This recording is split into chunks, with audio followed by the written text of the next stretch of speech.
সিআইডির নোটিশ এবার অর্জুন সিং এর জামাইকে রাজনৈতিক প্রতিহিংসার অভিযোগে সরব প্রাক্তন সাংসদ। বিজেপি নেতা ও ব্যারাকপুরের প্রাক্তন সাংসদ অর্জুন সিং এর পরিবারের উপর চাপ সৃষ্টি করছে রাজ্য প্রশাসন।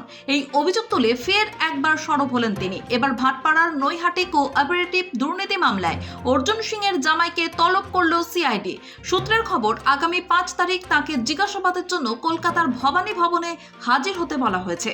এর আগে একাধিকবার অর্জুন সিং নিজে পুলিশি জেরার মুখে পড়েছেন। কোঅপারেটিভ দুর্নীতির অভিযোগে বারবার তার নাম উঠে এসেছে, যদিও প্রতিবারই তিনি এই অভিযোগ অস্বীকার করে জানিয়েছেন তাকে এবং তার পরিবারকে উদ্দেশ্য প্রণোদিতভাবে ফাঁসানো হচ্ছে।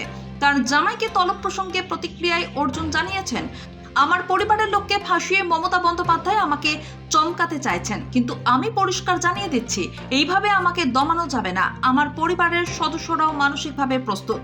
এই ঘটনাকে কেন্দ্র করে রাজনৈতিক মহলে জোর চর্চা শুরু হয়েছে। বিজেপির অভিযোগ, বিরোধী নেতাদের দমন করতে পুলিশ এবং সিআইডিকে ব্যবহার করছে রাজ্য সরকার। তবে প্রশাসনের পক্ষ থেকে এখনো কোনো প্রতিক্রিয়া পাওয়া যায়নি। আপনারা জানেন তো, তৃণমূল কংগ্রেস আমাদের শত্রু ভাবে। তৃণমূল কংগ্রেসের যা ক্ষতি করছি আমরা করছি।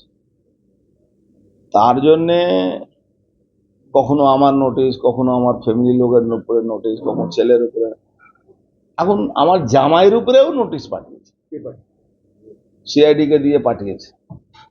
তার মানে বুঝতে পারছেন কত নিচে লেভেলে রাজনীতি মমতা ব্যানার্জি করে নেন বাংলা।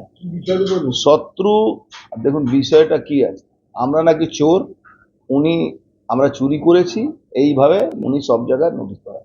আরে অর্জুন সিং এর পরিবার 150 বছরের উপরে আমরা এখানে পশ্চিমবাংলায় বসবাস করি। আমরা বিজনেস ফ্যামিলির লোক, আমাদের বাবা ঠাকুরদা সবাই বিজনেস করে। আমার জামাইয়ের যেখানে বিয়ে হয়েছে সেও বিজনেসম্যান ফ্যামিলির লোক। আমাদের বারবার নোটিশ পাঠিয়ে হ্যারাসমেন্ট করা হচ্ছে। দেখেছেন আপনি, কখনো বলে কোঅপারেটিভ ব্যাংক থেকে আমরা নাকি পয়সা চুরি করেছি।